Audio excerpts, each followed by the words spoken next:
the first time I had anything of note with Kevin, it wasn't even something that we did together. At the time, when I started with WWE in September of 2019, so almost 5 years ago, around this time, at the same time, I was working for Bleacher Report, and I was doing a show at Caesar's Palace, a fantasy football show on Sundays. But I was out there every weekend, and the 2019 draft happened in Vegas. This is famously known for Bayley's full-on heel turn. Full heel. She had turned, but this is when she chopped down the buddies, the wacky buddies, and had the new haircut and beat Charlotte for the title. But on that show was the draft. And they were, I don't remember what the format was. They announced some picks or some picks for social media. And I remember Kevin getting drafted, I think, to Raw or to whatever. He switched sides. And they were getting social media interviews with people who were getting drafted to get their feelings out about it or, whatever. And he was not happy for whatever reason. I don't know if they didn't tell him. I don't know the full story. And I watched him cut a promo. An angry promo. I think he cursed in it. And he went to the bathroom and he said, "Hey, that was bad. I could do a better one." And they shot it again and he was still angry. And I could see the genuine feelings coming out in the promo. Whether he was, it messed with his family schedule or he had friends on the show or whatever, he wasn't told. There was frustration there and I saw it in him. And I was impressed by that, the fact that he knew it wasn't good. And I remember watching the promo back and seeing that they cut around stuff he said. Because he was pissed.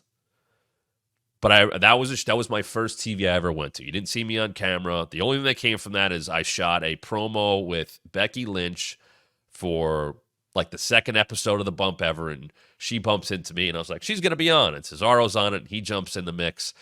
But I remember just being a fly on the wall and watching everybody and meeting people and seeing how things went. And I remember watching Kevin, and I was like, wow, okay. Your life changes on these things, even if it's out of your control. And after that, I don't know if he was on I can't remember if he was on the bump before this or not, but we're going into winter break. And I think we did like 2 weeks of winter break stuff. So I remember sending an email. Kevin was going to be our first guest back to start the new year. First week of January 2020.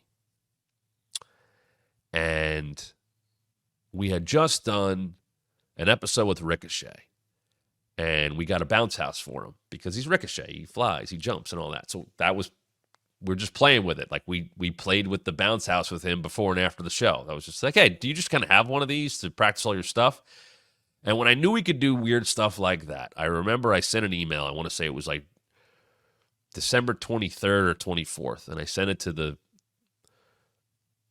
people who are running the bump, including the top of digital or close to the top of digital. I said, listen, Kevin is a big zoo guy. He loves to visit zoos. He loves animals. He has a bunch of animals. Could we get in the vein of, and I might be dating myself here, I don't even know if they do this anymore, late night talk shows, Johnny Carson, Jay Leno, Letterman and Johnny are what I think of because fuck Jay Leno. Letterman or Johnny, what I think of. They would have Jack Hanna on, or they'd have animal experts, and Conan did this. And it was always a good segment because you never knew what the animals were going to do, and a good host would play off of that. And I said, well, we're a talk show. Can we get wild live animals on the show for Kevin? Because he would like that. And I've talked about this many times. If you were coming to Stamford, Connecticut, the city that works, where there's nothing else to do, if you're coming there on your day off, I want it to be enjoyable.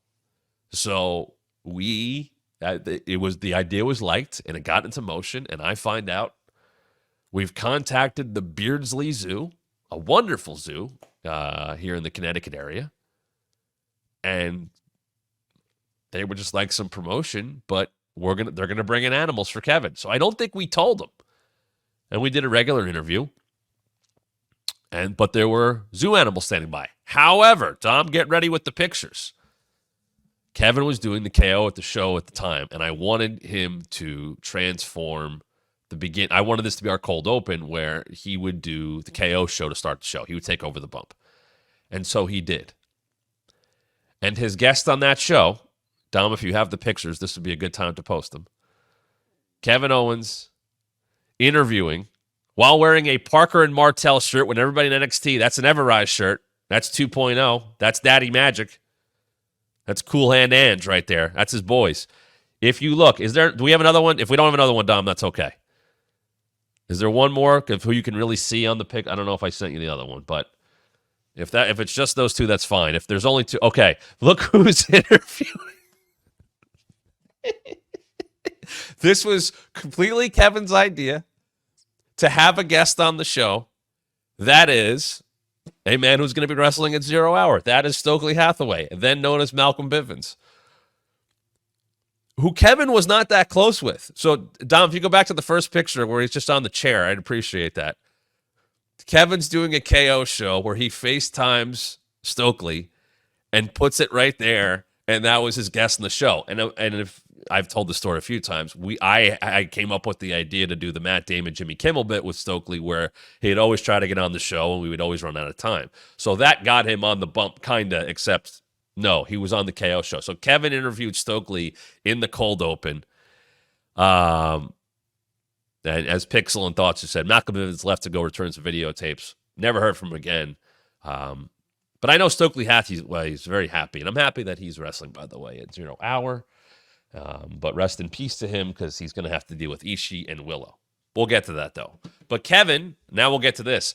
After we do the interview portion, we go, Kevin, we have a surprise for you. And the Beardsley Zoo people came in. And they bring in like a bird, but they also brought in a snake, which I believe we have a picture of. Kevin was so happy. Kayla freaked out. The snake's out there. It was fantastic. It was so good. And he had the best time and took pictures with him ever after the fact. I loved having Kevin on the show. Now, let's talk about a couple of things that Kevin did. Kevin, anytime he came on the bump and he wasn't in studio, he made, I believe, 2, it might be 3, but I think only 2 in-studio appearances on the bump. But anytime he didn't, he would get interviewed, and he would always be in his car. And it wasn't just us. He did it with other media outlets. Obviously, we were in-house. He would always sit in his car. I want to say all but maybe 2 interviews he did remotely. One he did from his parents' house, and he in Canada, and one he did, I want to say, leading into the Seth match at WrestleMania from his house.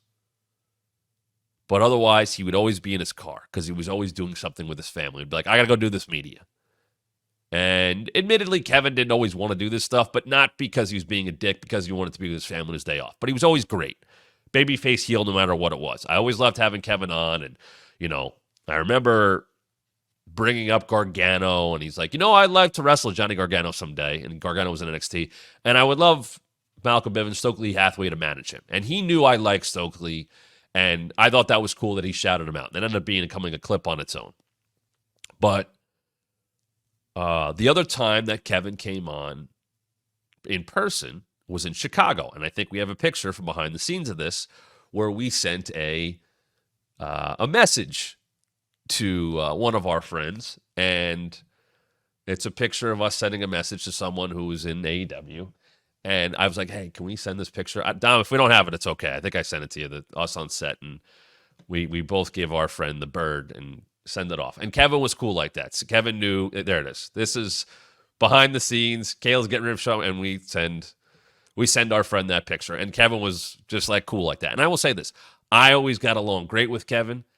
I wouldn't say we were ever like really good friends. I don't even have his number. Hey, this is Matt Camp. Thanks for checking out one of our recent clips from the Wrestling Mat. Why is someone so close to The Rock kind of throwing Cody under the bus?